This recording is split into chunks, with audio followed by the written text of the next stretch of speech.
happy to be here. I've been traveling a lot recently. I took my very first international flight.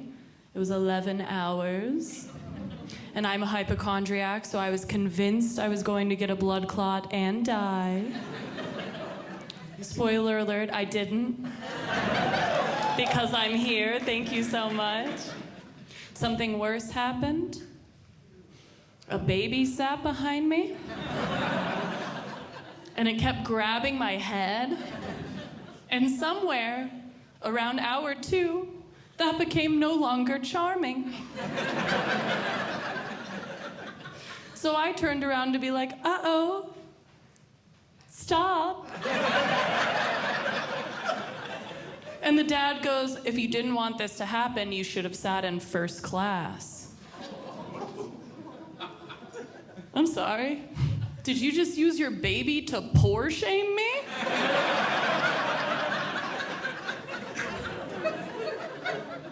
I landed a different person.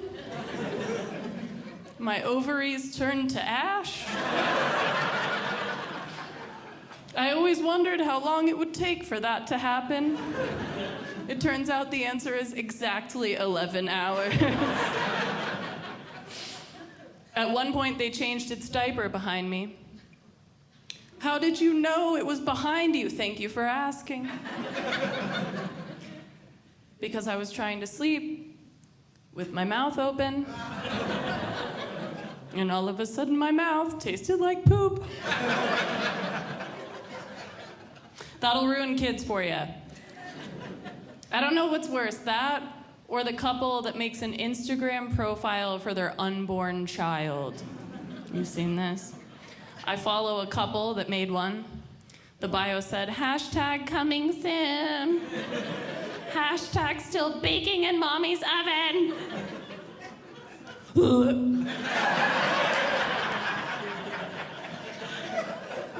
The first picture was a sonogram that said baby's first selfie. That's not how this works! Last time I checked, you had to have a face to take a selfie. I think I'm just jealous, though, because the worst part of that profile is that that fetus has more followers than me. At KDK Comedy, I am racing it to birth. I also traveled to Mexico City recently. Very fun, yeah? If you ever go, you should know that it's at 7,400 feet elevation. People skydive from 10,000 feet, so very high! I got off the plane and I was like, ooh, I've made a mistake. I had exactly one shot of mezcal and I was part of the earth. And I was on this trip with people I didn't know super well, and this one guy kept looking at me weird. And I was finally like, what, bro? And he goes, oh, I just keep trying to think of who you look like. So I was bracing myself for that moment where someone gives you a celebrity doppelganger, and it kind of hurts your feelings a little bit. Instead, he goes, oh, I got it. You look like my cousin. Okay. So he showed me a picture of his cousin, okay? And I don't want to perpetuate the problem because the cousin didn't get to pick the angle or the lighting of this photo. She might be hot, hot fire, we don't know. But the picture he showed me hurt me deeply.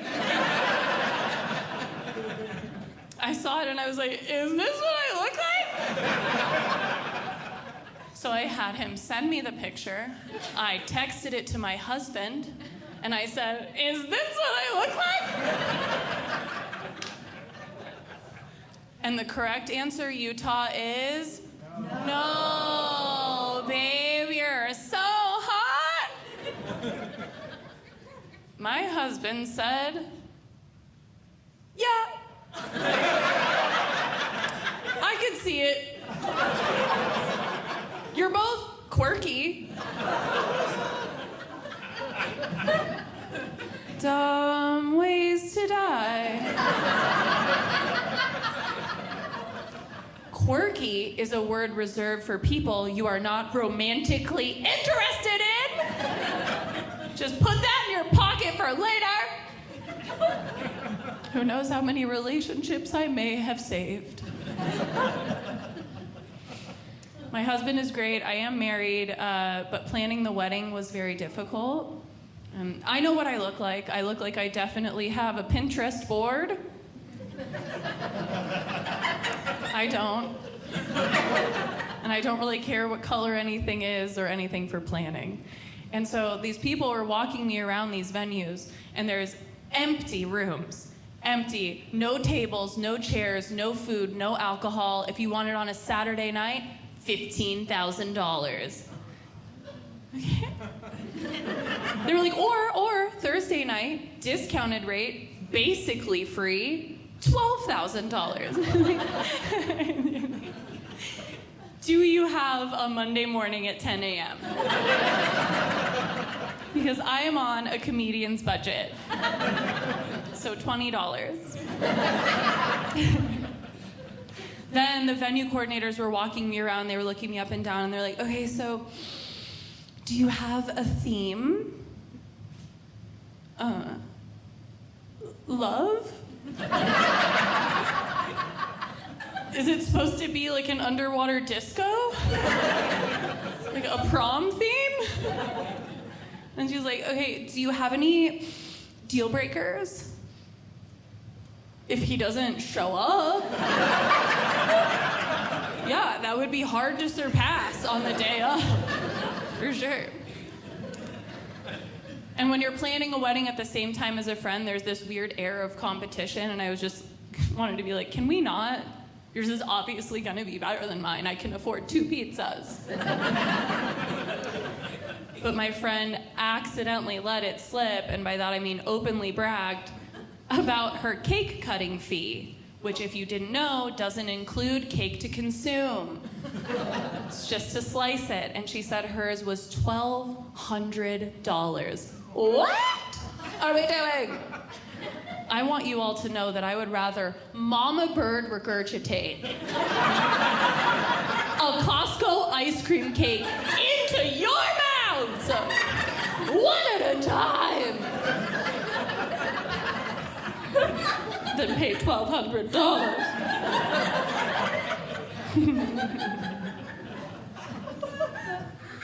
I was bullied recently.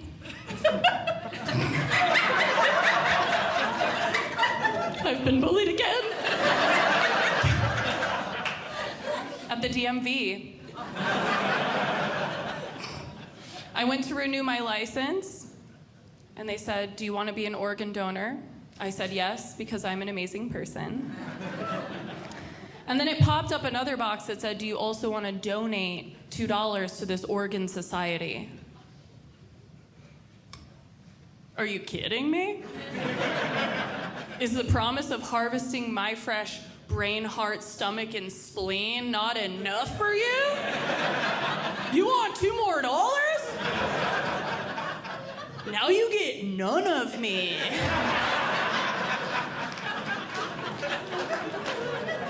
I almost unchecked the organ donor box because that's how petty I am.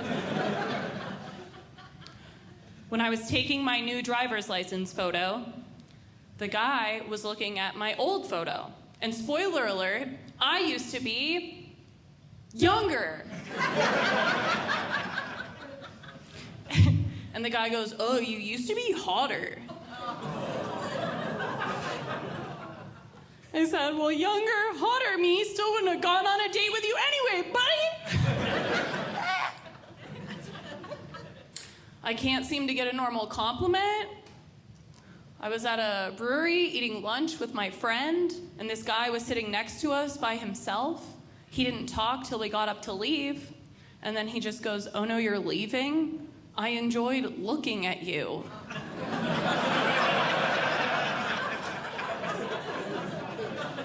I was like, uh-oh. Am I gonna need to punch this man in the throat? In the name of feminism? It's a Tuesday. I'm exhausted. But I assumed he was talking about my friend because that day she had a couple things on display. She looked like hot fire. And I was wearing a rainbow sweater. So I look to her to see if she's offended, and instead he zeroes in on me and goes, I just really like your nose. My what? Friends, I don't know if you can see what's going on up here, but it is a strong nose, gentle chin situation. I am going to be brave.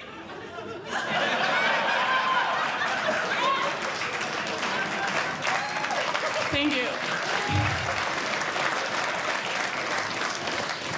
She cast a shadow. Okay. No one has ever said this to me before, so I'm taken aback. I haven't had a chance to speak yet, and he doubles down and goes, in a world full of nose jobs, I just really hope you never change it.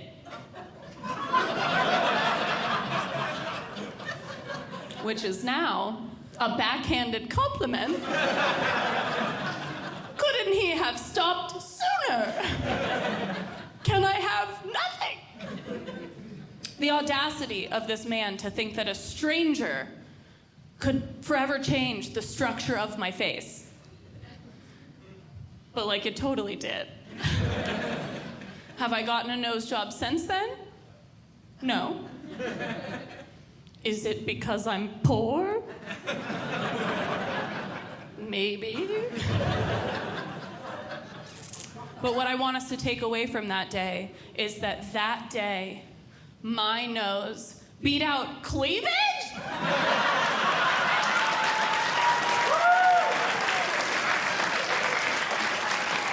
Thank you. Thank you. Exhilarated. Recently, one of my best friends turned 40, which is an amazing milestone. So I was expecting, a fancy dinner, something maybe pricey that I should budget for. Instead, he told me his greatest wish was to go in a hot air balloon. I said, I'm sorry, you want me to put my giraffe body into a very small, very flammable, directionless wicker basket? Cool. So we did it. We drove up to the middle of nowhere. It was on someone's farm. It felt illegal. In retrospect, possibly. We get into this basket. It's a 5x5 situation, and it doesn't even go up to my belly button on the sides. Tiny! But I'm like, I can white knuckle this experience, sure. I'm cute. The view is cute. They're pouring champagne, which is cute. So we're in the basket. We're middle of the flight, highest altitude possible, and the pilot yells out, worst case scenario. He goes, brace for impact! I said, on what?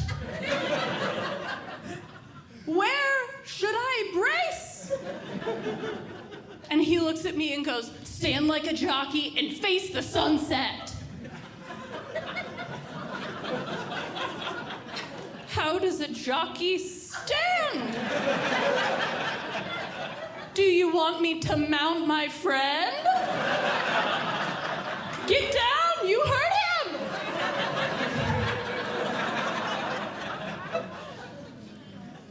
I found out later he meant crouch, which is one word. And just super clear in an emergency situation. I never found out what he meant by face the sunset. I assumed so I was looking at something pretty when I died.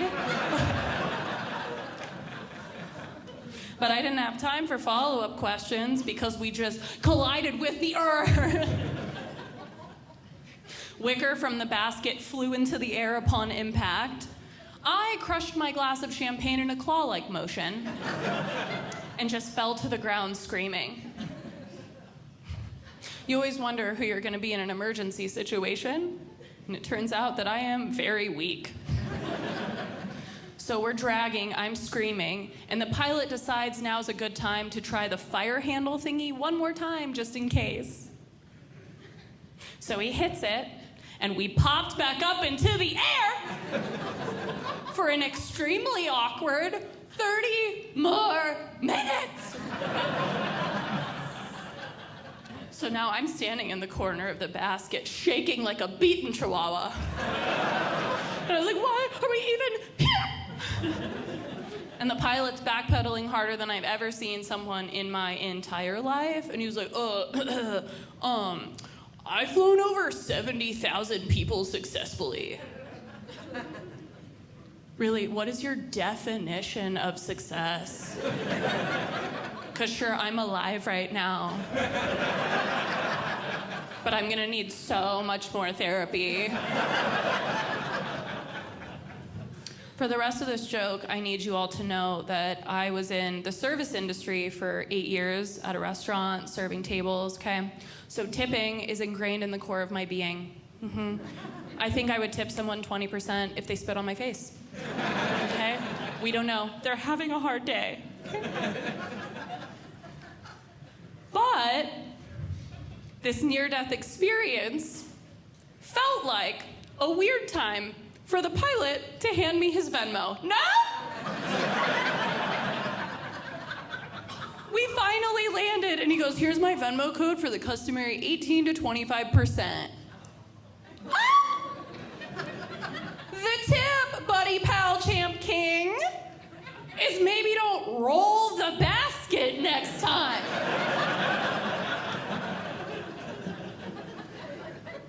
So to show him who's boss, I only sent him 18%.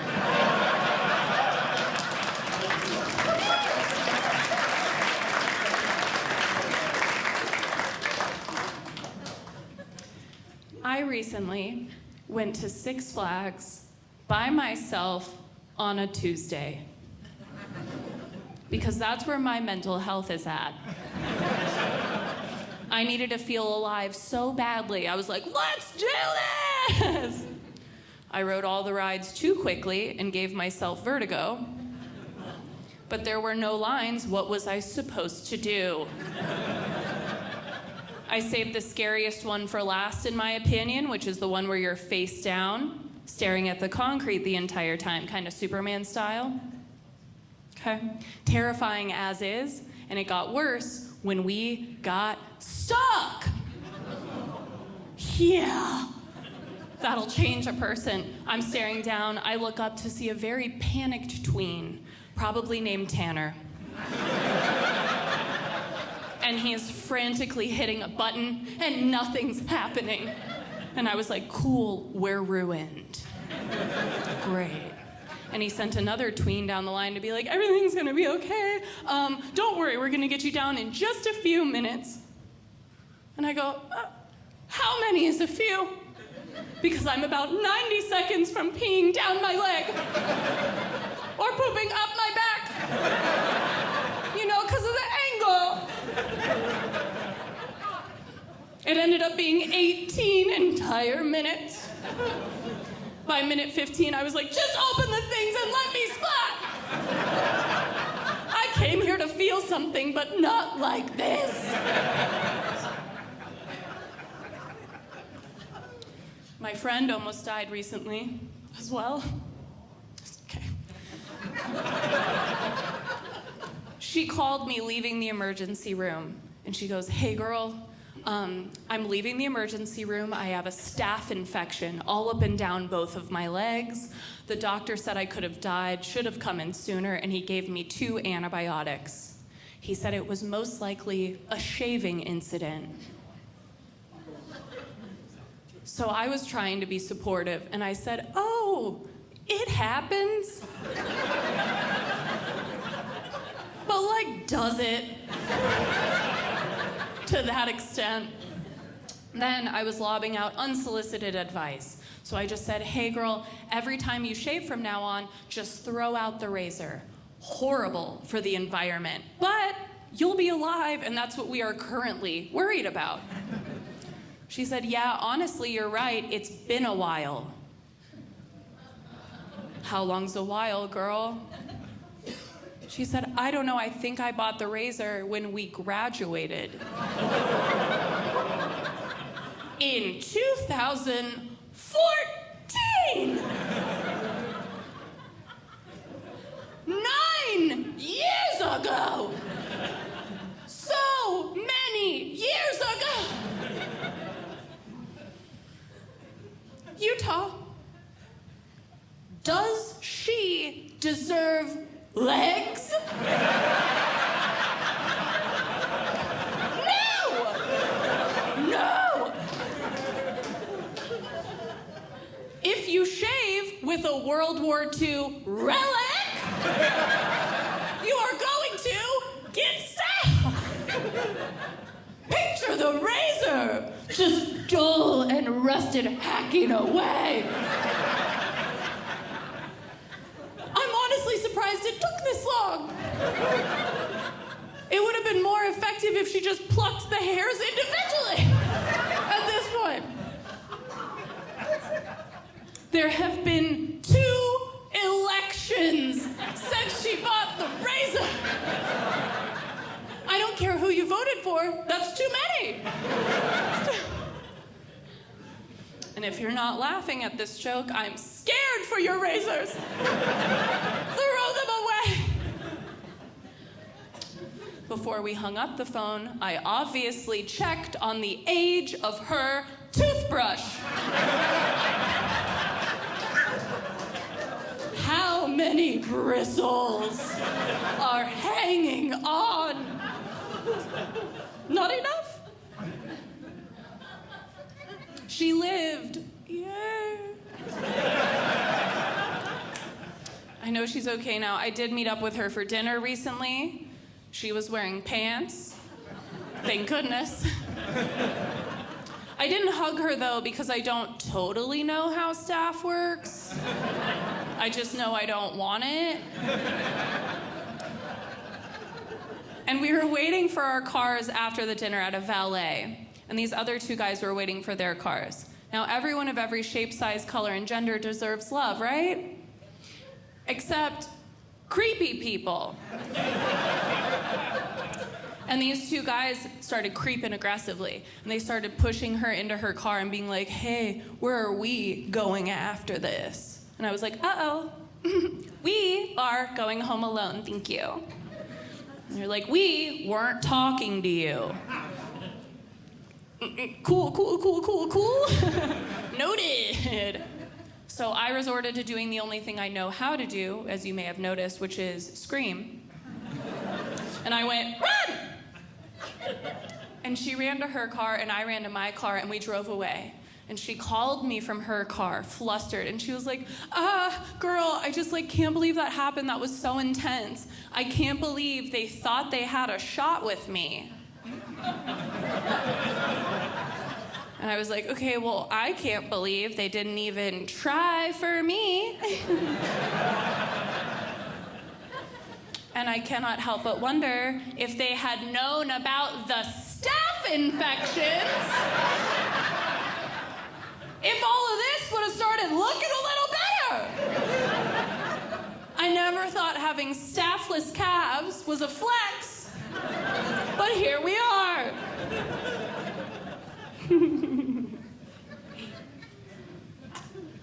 My therapist recently told me to go off birth control. She said, you've been on it for 17 years. You don't even know who you are off of it. And I am here to report to you that it is so much worse. It's so bad.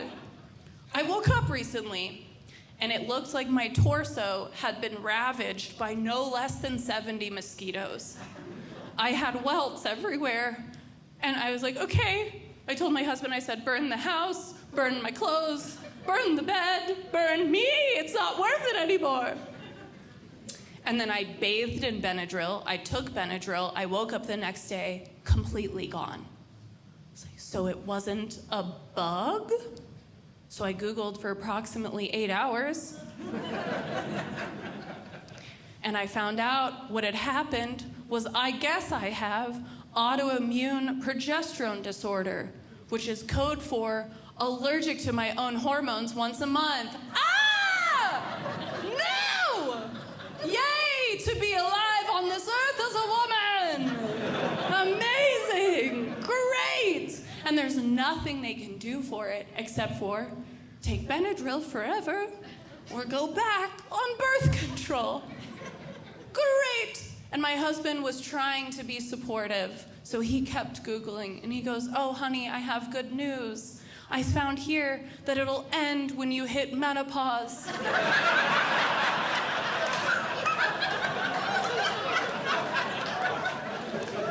He said, how close to menopause does this man think I am?